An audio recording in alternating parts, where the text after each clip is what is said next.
Welcome to Books and Sound.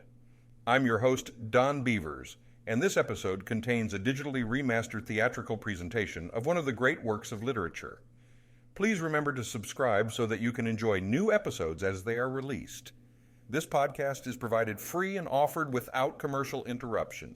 If you enjoy the episode, please leave us a positive review so that we can grow the podcast. Enjoy. Theater.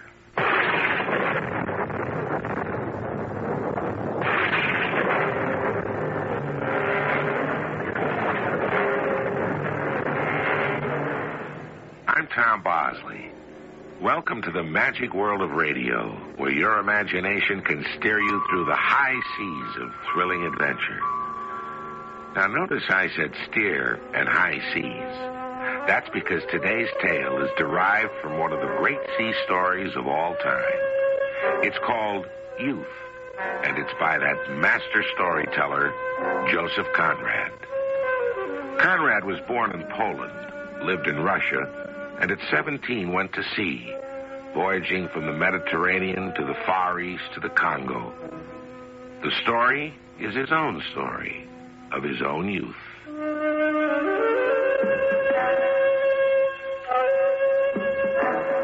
Our tale of adventure, Youth, was written by Joseph Conrad and adapted especially for the General Mills Radio Adventure Theater by James Agate, Jr. I'll be back shortly with Act One.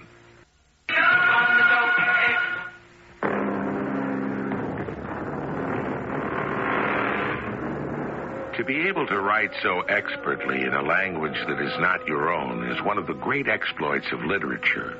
And yet that's exactly what Joseph Conrad did. Remember, Polish was his first language, French his second, and yet he wrote in English. There's a brilliance in his turn of phrase and his ability to make you experience today what he felt over 75 years ago. This adventure happened to a young man just 20 years old called Marlow. And here is how he tells it.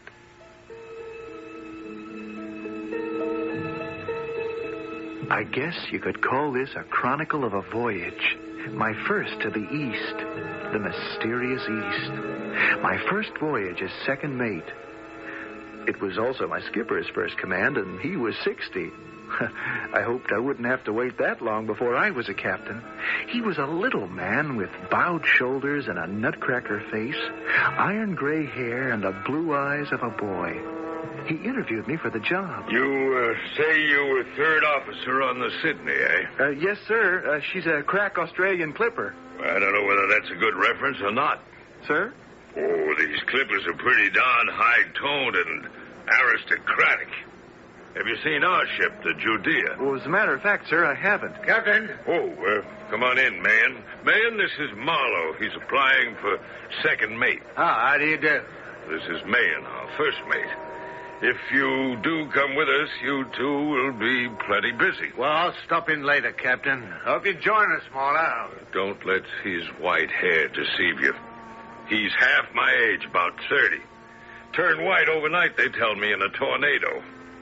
You know, Marlow, in this ship, you'll have to work. Oh, I've had to work in every ship I've ever been on. Yeah, but this is different.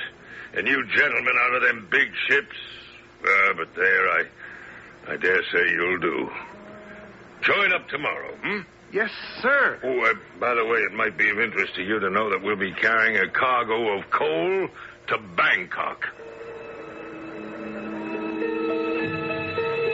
Bangkok. I was thrilled.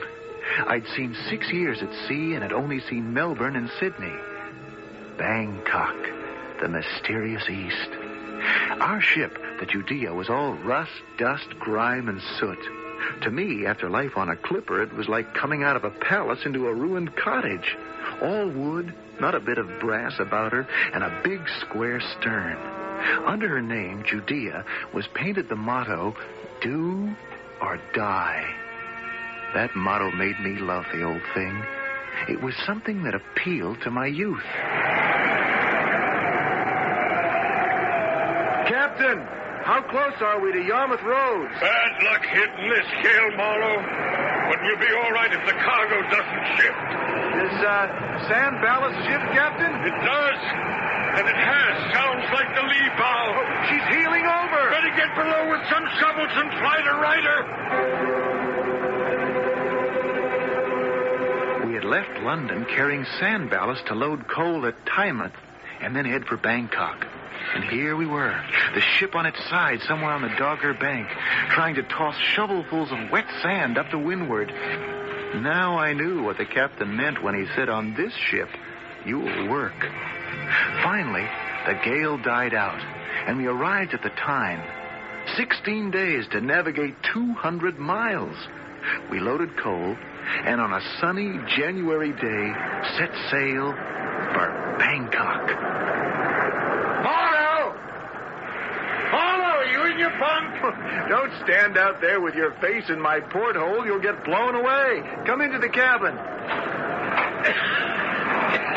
I have been trying to get sleep. It's hopeless. My boy, when you've been on this leaky tub for as many voyages as I have, you won't even try. A man I worked for in Australia, he had a horse and sheep ranch. His worst-tempered mare didn't buck like this. You got the sounding rod here? I can't get the pumps to suck. Yes, it's here somewhere. She leaking a lot? Of course she's leaking. The gale is pulling her apart. The sea never stopped pounding us. It was white with foam like a cauldron of boiling milk.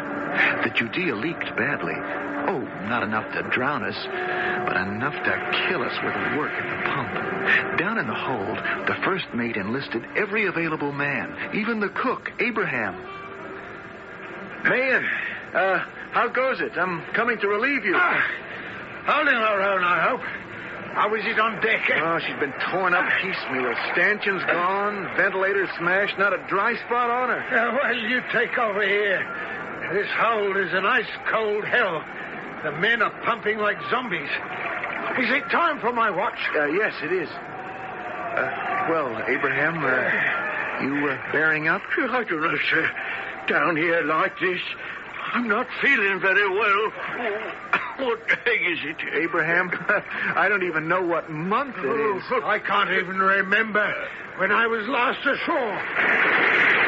The water's coming down the hatch. Oh, sir, if you don't mind, I don't want to get smashed up down here. If I could just... Stop it! Stop! I must get up there.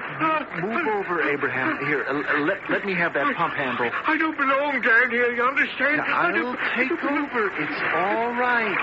Abraham, you just get a hold of yourself.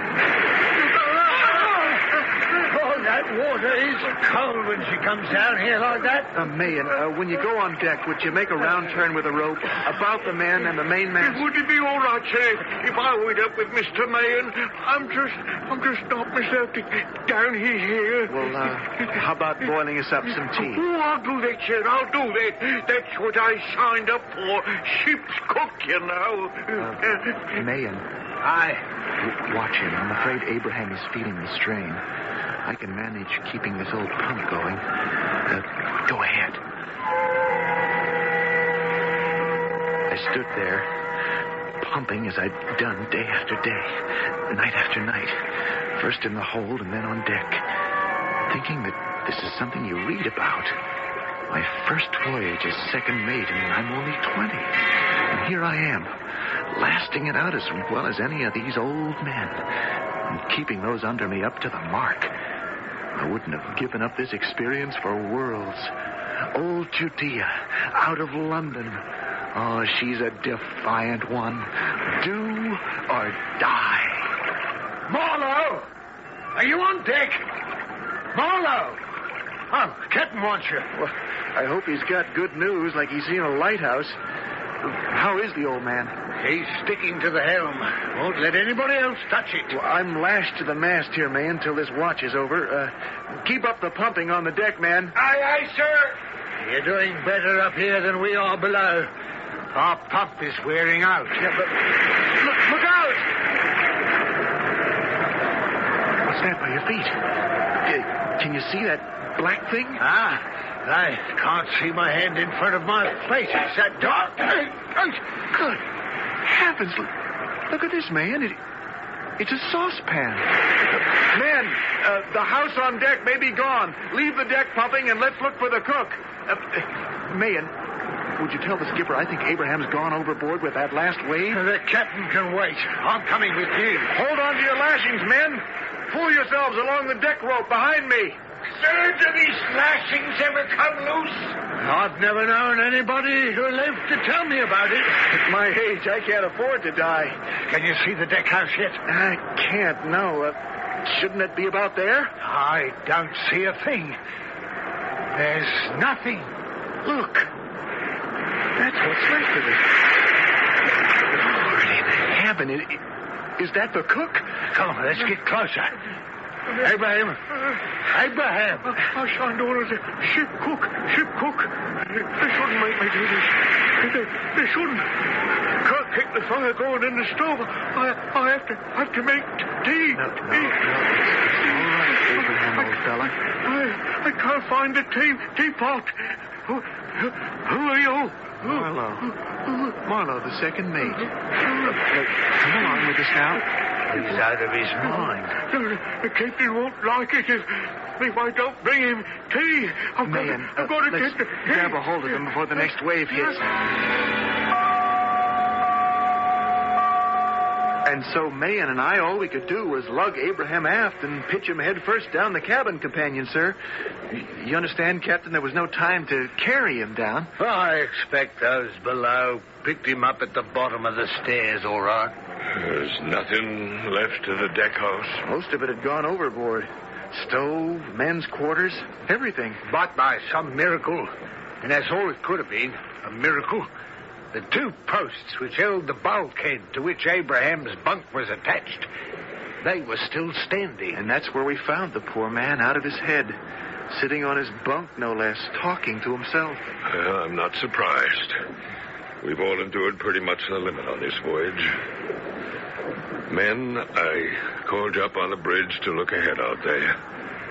You see where the clouds are giving way, that bit of moonlight? I'd say it looks as if the weather was easing down. I never thought I'd live to see this night.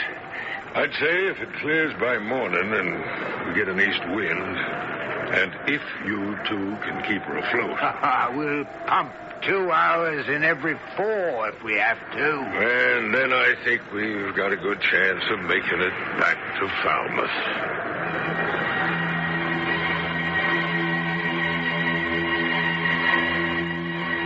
6 months we were in Falmouth.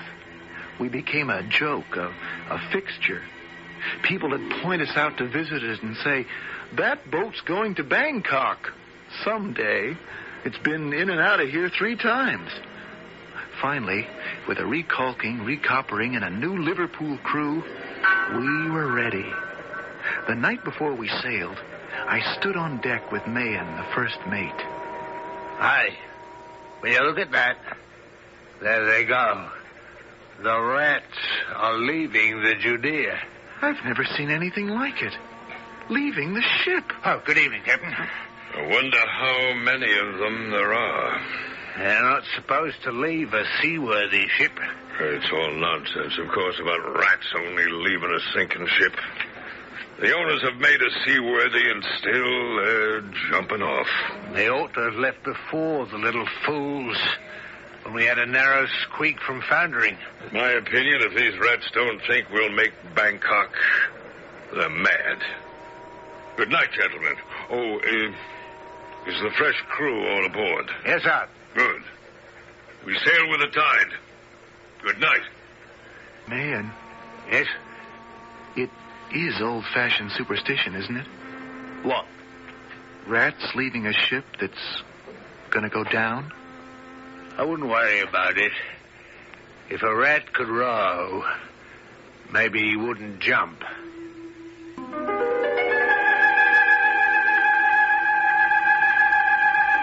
Those words troubled Marlow. After all, he'd only been at sea since he was 14, some 6 years. Did the first mate really mean the Judea could sink. It would be a long road to Bangkok. How much of all this was just plain superstition? We shall see when I return in a few minutes with Act 2. The General Mills Radio Adventure Theater will return shortly. Monkey out of me.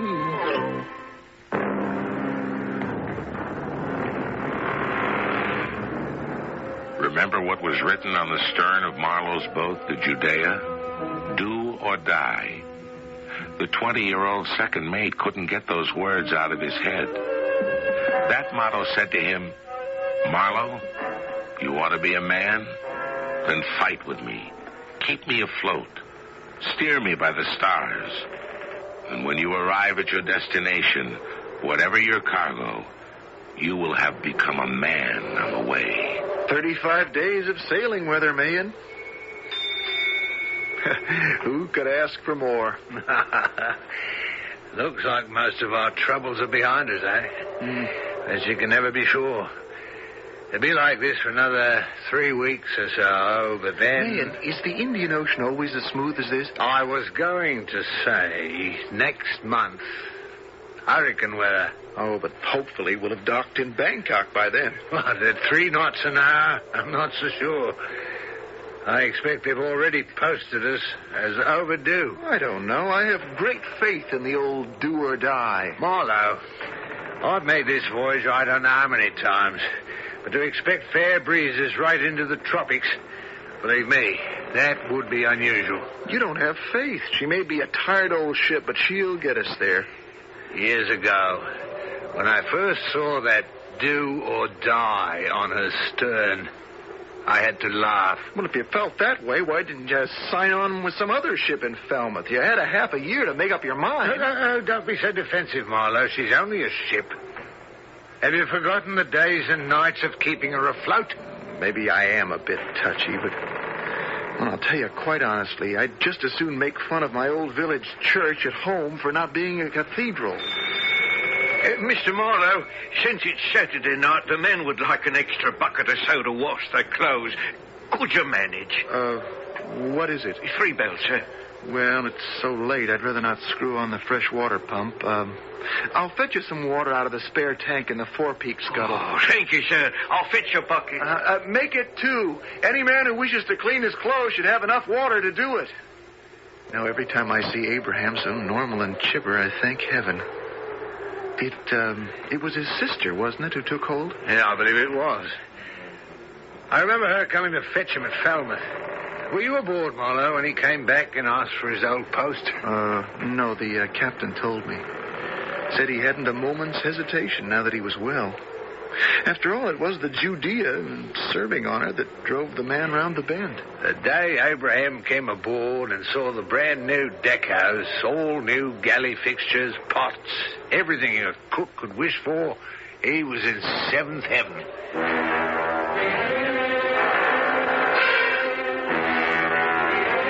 When I unlocked the forepeak scuttle to draw the fresh water, I was taken aback by the smell down below, like 100 paraffin lamps that had been smoking in that hole for days.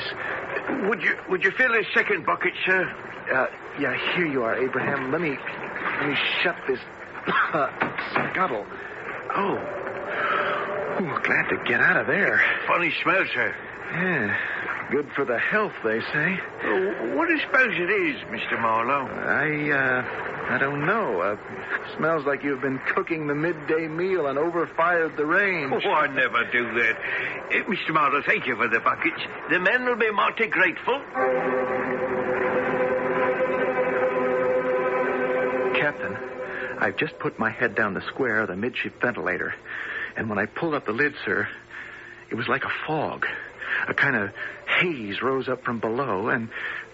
Go on, Marlow. Well, I put the lid back. Gently, there's no use choking myself. Well, what is it?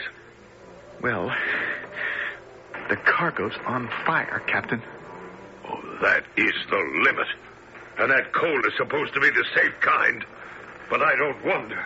Sir? It's been too broken up with handling. Did you see it when they were loading it into the hold? Manhandled, mishandled.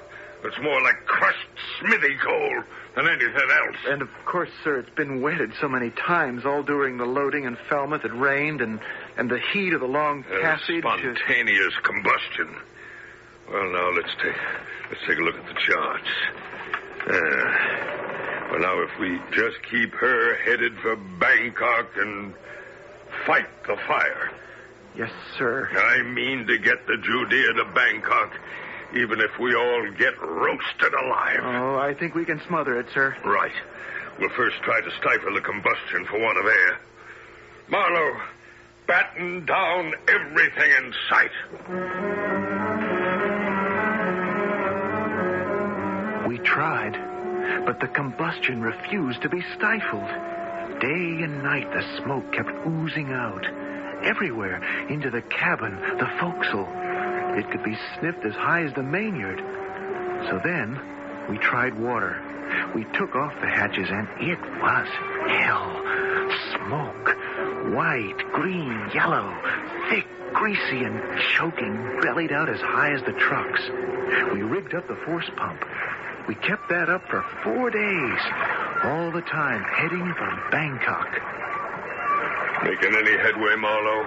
The water pours into the hold like a bottomless barrel, and still the smoke keeps coming out of her. Captain, Marlow, I have an idea. Let's have it, man. Shouldn't an attempt be made to dig down to the fire?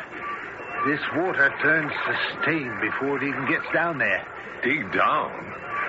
That's a bit dangerous. Well, you see, that way we could expose the burning coals and give them a good dousing. Well, what do you say, Marlow? Well, we've tried everything else. I don't know. It's terribly hot down there. I know I could start clearing a channel, and if it gets too hot, I'll come up for a little air, then back down again. Well, I suppose it's worth a try. Captain, I'd like to be the first, sir. All right. Permission granted. I'll be on the bridge. Let me know what success you have. I'm keeping an eye open for another ship, but so far... one would think the Judea was alone in the Indian Ocean. Want to try down the main hatch, man? Right. I'll remain on deck right here, just in case. All right. Oh, I almost forgot. Hand me that shovel, will you? Yep.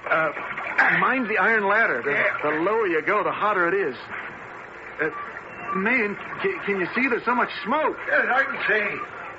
I'm going to jump down now. It's about 10 feet. Starting to dig now. Man? Mayan, there's a great deal of smoke coming up here. Mayan, can you hear me? Who's down there, Mr. Marlow? Mayan, I can't see a thing with this smoke. Mayan, are you all right? Sir, I think I can see something down there. Yeah, I think you see him lying across. Can you see, sir? Call over the men. We'll form a human chain and get him out. We did get Mayan out. He'd fainted, asphyxiated from the smoke. And so did the man at the bottom of the human chain. He also passed out. And then our pump broke down. I'm not surprised. I believe that pump is older than I am. That's over half a century. Abraham, did you try mending the hose? Oh, I did, Captain. But it's beyond repair. It's old and rotten. Let's put the longboat out into the water. I've ordered the second boat ready to swing out. Bad. Very bad. Is the 14-footer on the aft davits ready? It's quite safe there. If the fire really broke out on deck, we could still save the entire crew. This is the first time I have felt it pretty close to hopeless. Then, suddenly, the smoke let up. Faster and faster, bucket after bucket, we flooded the bottom of her hull. And in 2 days, no smoke at all. There was a smile from the here to here on everybody's face. Dinner! Dinner! Come and get it! Special dinner!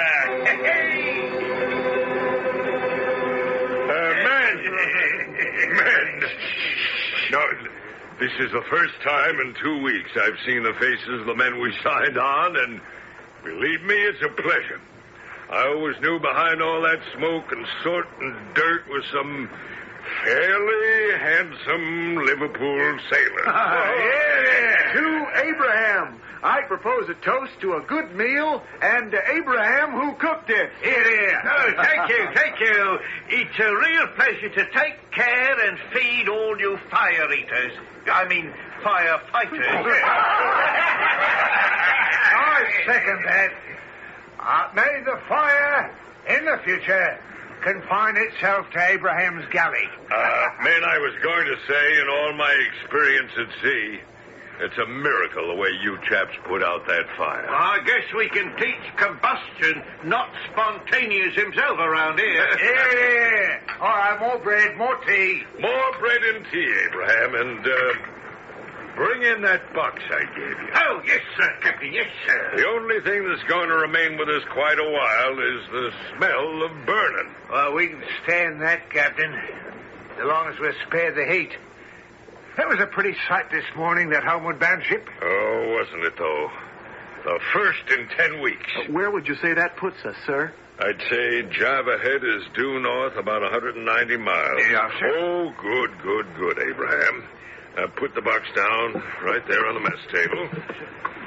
Men, I have had these preserves and tins locked up in my stateroom, and I'm now handing each and every one over to you. A strawberry, lemon, another strawberry jam. Here's a can of stewed chicken, pâté de foie gras. What? Asparagus, cooked oysters, sardines. Now, look, you can all be proud. From the oldest, and I fear that is myself, to Marlow here, the youngest. It's a good feeling, isn't it, Marlow? To me, helping put out that fire is as if I'd won some great naval battle. Good Lord! The ship has exploded!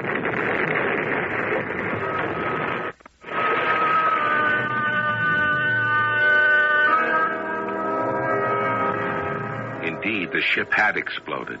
Sailors were blown sky high into the air, Marlow falling into the afterhatch, which was glowing red with live coals. The deck was a wilderness of smashed timber like trees and wood after a hurricane. Could the Judea, the do-or-die Judea, still sail, or would it sink? I'll be back in a few moments with Act 3. General Mills Radio Adventure Theater will return shortly. And Frankenberry.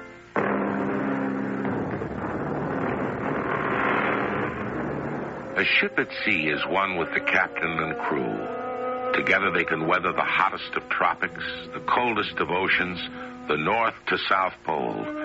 They can sail through snowstorms, overcome the treachery of icebergs, waves 50 feet high, winds of hurricane force.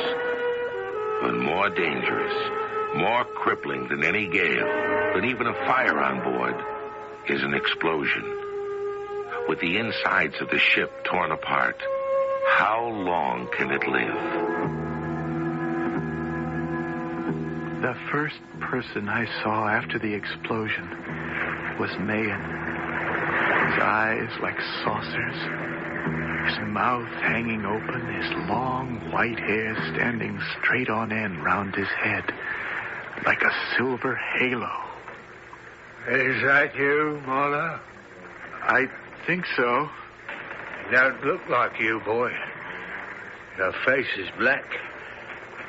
You got a cheek laid open, nose cut, chin bleeding. You're not going to win any beauty prize either. And you're as bald as a billiard ball, my friend.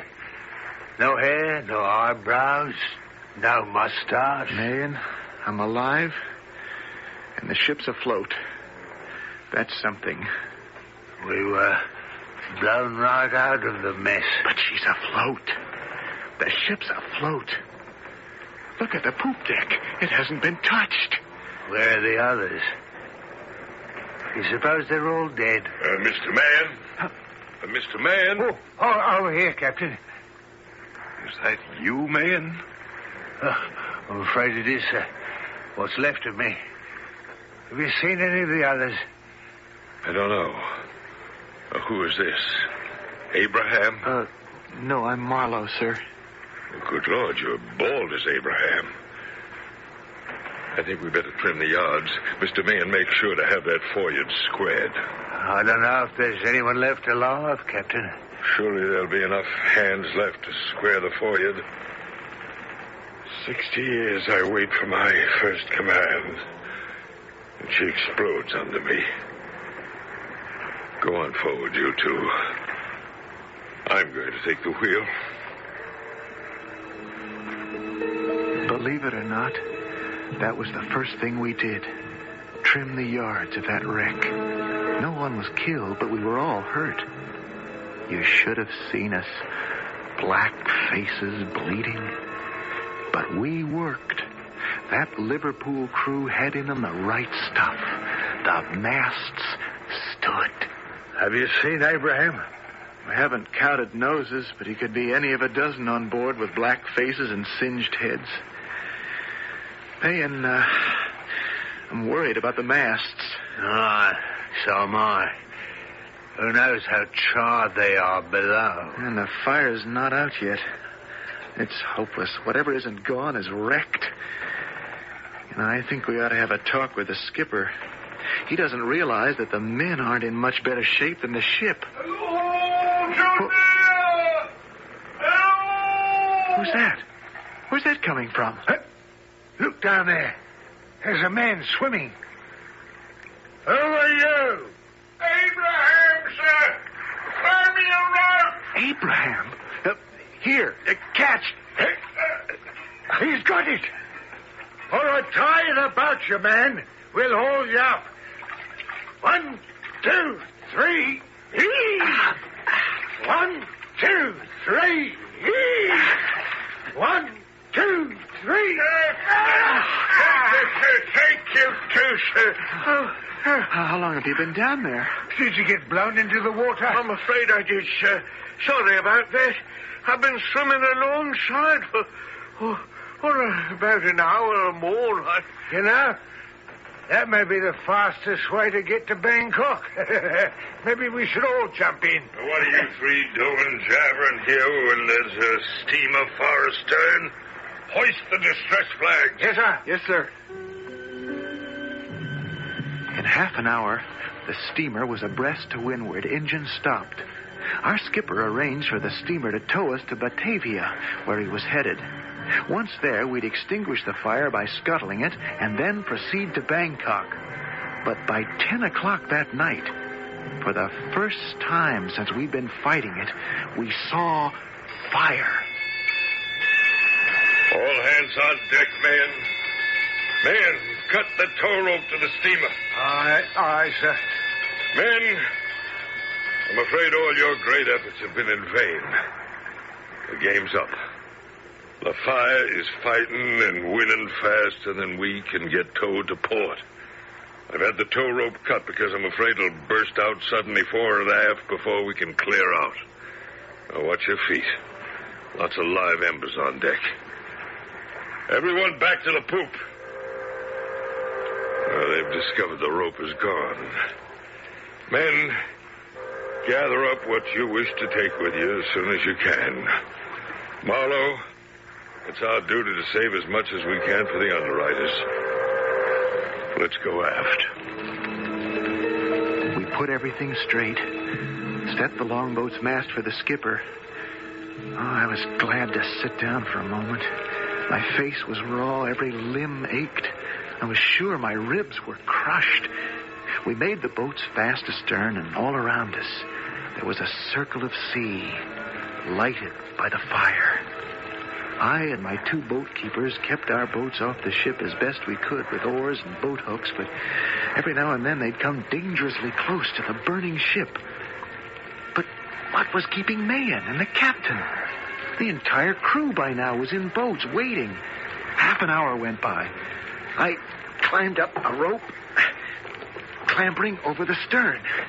Hello, old Marlow. Have a piece of cheese, sir. Oh, what in heaven's name are you doing? The ship's going down any minute, and you're sitting here eating bread and cheese. Have a bottle of stout, old fella. Oh, you're all mad. You lost me your own boat, sir. We've had nothing to eat all day. There was no use leaving all this good bread and cheese. Where's the captain? Over there. Fast asleep. Man, for Lord's sake, if you want to die on deck eating cheese, that's your lookout. But I've got men in the boats, and they want to get clear of this. I don't know whether or not you're aware, young fellow, that old skipper has had no sleep to speak of for days. And there'll be little sleep in the boat. There'll be no boats either if you fool about much longer. Skipper, Captain, it's time to leave her, sir. I suppose so. A sorry day it is. A sorry day. Do or die, Marlow. Huh? Goodbye, old Judea.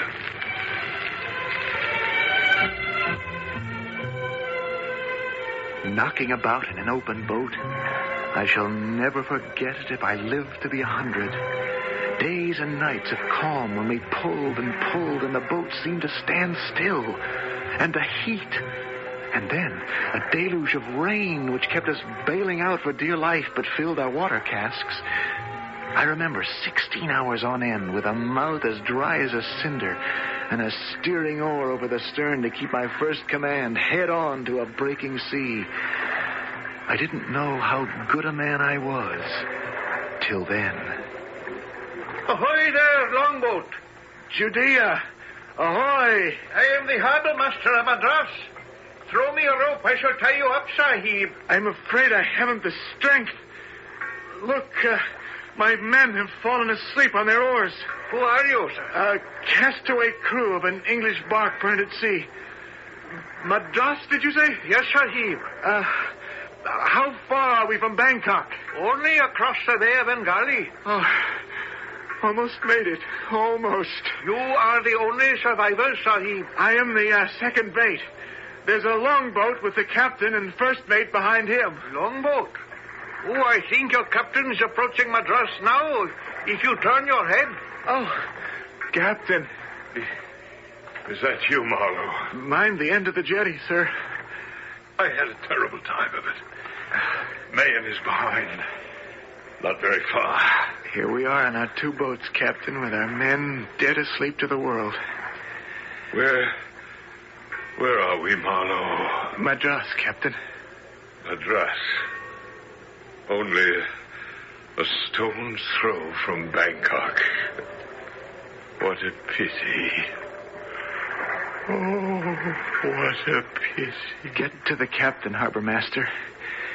Then I expect we shall have to carry them all ashore.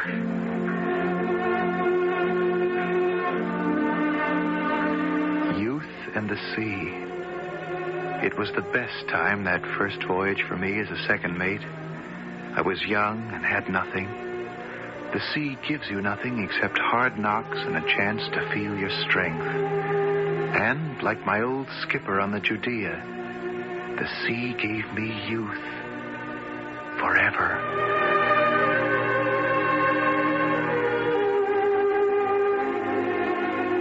A great story, isn't it? Perhaps not the only answer as to why men love the sea, but one answer. Not just a sense of duty, adventure, trial, but something shared only with certain men, something secret and clean. A boy or man who goes to sea soon becomes wiser and stays younger much longer. I'll be back shortly with a few words from Joseph Conrad, who wrote today's Tale of the Sea, Youth.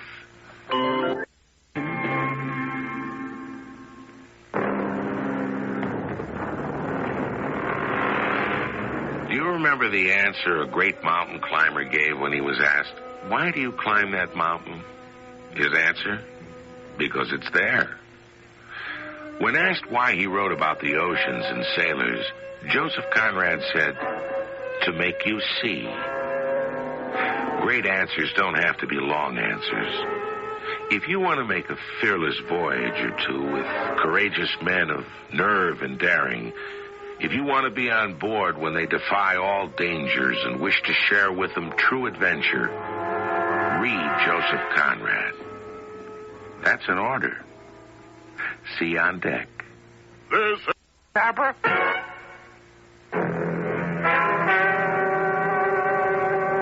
Our cast included Russell Horton, Arnold Moss, Robert Dryden, and Bill Griffiths. The entire production was under the direction of Hyman Brown.